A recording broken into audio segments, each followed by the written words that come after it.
Welcome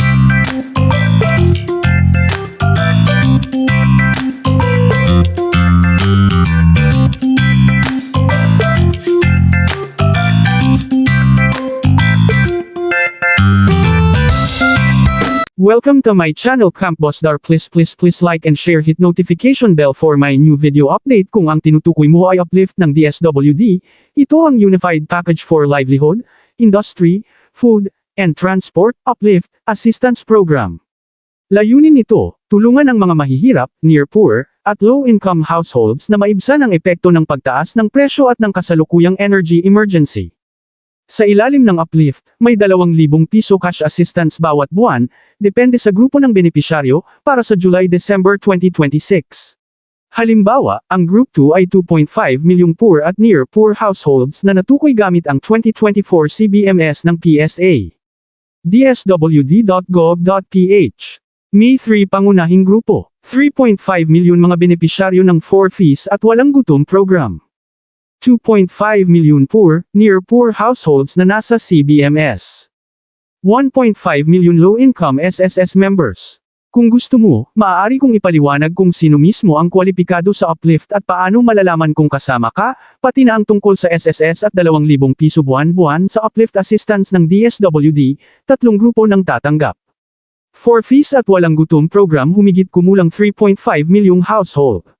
2,000 piso one-time na tulong. Para sa 4 fees, ikinakarga sa Land Bank, GCash account, ang walang gutom ay may manual payout. Poor at near poor households 2.5 milyong household na natukoy sa 2024 SEMS ng PSA at hindi kasali sa 4 fees walang gutom. 2,000 piso bawat buwan mula July hanggang December 2026. Ang July payout ay manual, August-December ay gagamit na ng digital payment gaya ng Land Bank. Low-income SSS members 1.5 milyong household. 2,000 piso bawat buwan mula July hanggang December 2026.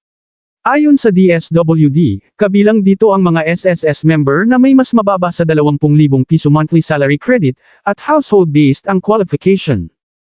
Importante, hindi ito nangangahulugang lahat ng mahirap o lahat ng SSS member ay automatic na makakatanggap. May listahan, criteria na ginagamit ng DSWD at SSS.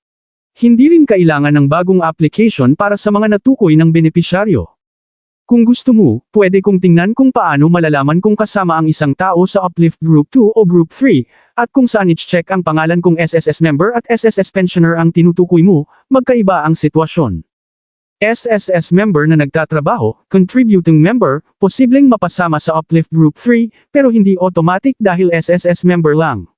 Ang target ay mga low-income SSS members na may monthly salary credit na mas mababa sa 20,000 piso, at household-based ang pagpili. SSS pensioner, sa inilabas na opisyal na criteria ng Uplift Group 3, ang tinutukoy ay low-income SSS contributors, members, hindi basta lahat ng SSS pensioners. Kaya hindi ko maituturing na automatic na kwalipikado ang SSS pensioner.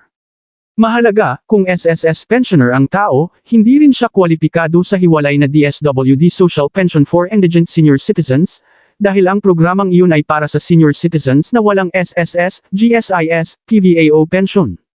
Para sa Uplift Group 3, sinabi ng DSWD na direktang eco-credit ang 2,000 piso sa disbursement account ng qualified SSS member, at aabisuhan sila sa may SSS o registered email.